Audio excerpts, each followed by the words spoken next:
My focus today especially is those who need deliverance from being stingy toward God.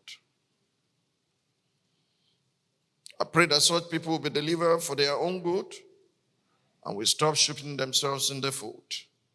In Jesus' mighty name. I want to share 3 scriptures with you. We'll meditate on them. I'll ask you a couple of questions and I will make some profound statements that I want you to keep in your heart from this moment on.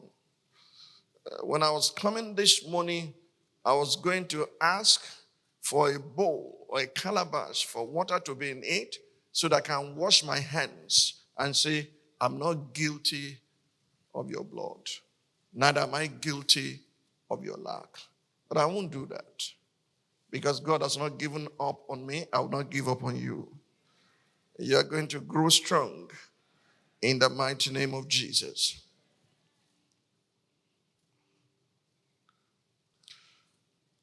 Proverbs 11, 24, 25. There is one who scatters, yet increases more.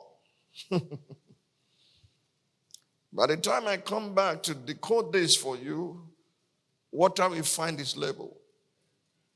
There is one who scatters yet increases more, and there is one who withholds more than is right, but it leads to poverty.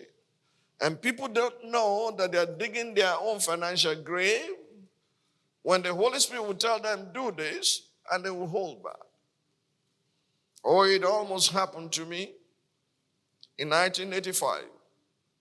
I was building my first house at the camp then, as I told you yesterday or last Sunday. And it was about the time to roof the building. I told the builder, Assistant Pastor Lufunlayo, I mentioned names so that people can cross-check, to come the following day, on Monday, to receive the money for the roof so that the house can be roofed. And I stepped into a place of prayer.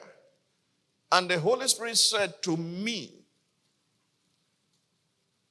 give everything you have in your account to the church. I called God to be a witness. That was a tough thing to do. I don't share these things to excite anybody or make you do what you don't want to do. Woe betides him that says God said when he has not spoken. And I looked at what was in my account, and I turned to God. Your word says, before you start building a house, count the cost, lest you be overtaken. Your word, it didn't say anything to me. I have told them, in case you are not aware, I've told the builder to come on Monday to collect this same money. I kept it here for that purpose. The Lord did not say a word to me after that. I later learned from Dr. Sumra that God does not respond to stupidity.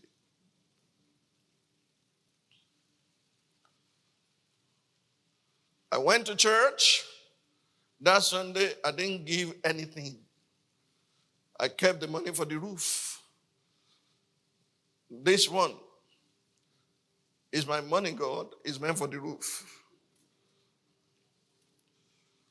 About the evening,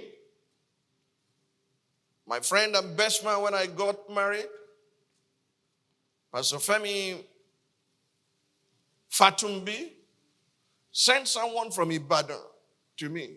He said, I was in prayers this morning, and as I was praying for you, the Lord said to me, you are struggling with him and he will wipe you out. I can give you the phone number of Femi Fatumbi in America. My wife knows this story well. When I heard from a total stranger coming to give me a message, I carried my check. I went to Budemeta and I met with Pastor Akindele. I said, good evening, sir.